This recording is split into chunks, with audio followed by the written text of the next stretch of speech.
Un instant de discernement concernant l'économie aujourd'hui.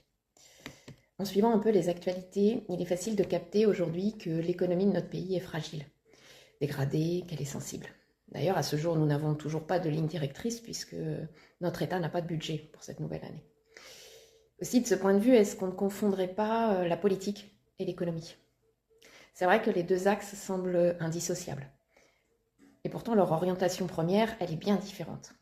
La politique, c'est l'art de gérer la cité ou l'État. Tandis que l'économie, à l'origine, c'est la bonne gestion de la maison, du foyer. Et elle contient l'économie plutôt un aspect domestique. Alors est-ce que nous n'aurions pas trop délégué la gestion de notre maison à l'État? Force est de le constater. Nous avons énormément remis notre responsabilité à l'extérieur, et notamment dans la politique, dans les institutions.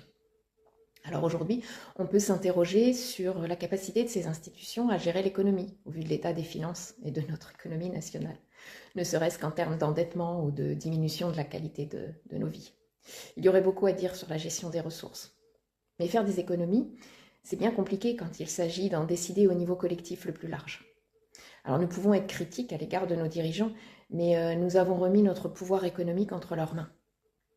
Est-ce qu'on n'aurait pas intérêt aujourd'hui à reprendre en main notre propre économie, à savoir la gestion de nos foyers, dont nous connaissons bien mieux les besoins, chez nous, au plus juste?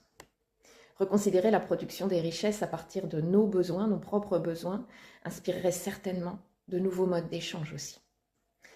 Ce n'est plus une tendance, à mon sens, bobo chic que d'aller acheter chez le paysan du village ou d'aller au marché des producteurs le samedi. C'est à mon sens un vrai geste économique, maîtrisé, raisonné, au plus proche de nos réels besoins et dont nous décidons nous-mêmes. Ce ne sont pas, quand on pratique de la sorte, ce ne sont pas des besoins suscités par une démarche commerciale de type publicitaire. Au-delà de la consommation alimentaire locale, je pense qu'il existe des ressources et des services locaux que nous pourrions échanger plus directement, au plus proche de nos foyers. Alors en France, là, ce seront bientôt les élections municipales. Je ne fais absolument pas campagne, mais c'est peut-être le bon moment pour réfléchir à ce que nous souhaitons comme économie.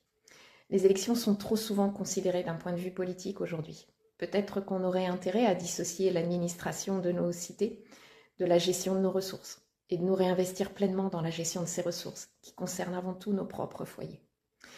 Et puis l'économie aurait peut-être tout intérêt à être réinventée au niveau local plutôt que global. Il y aurait peut-être moins de fuites sur ces circuits d'échanges locaux. C'est là la réflexion d'une économiste aujourd'hui, qui considère avant tout l'énergie que l'on met dans nos échanges et dans nos vies. Je vous souhaite une belle journée dans nos foyers.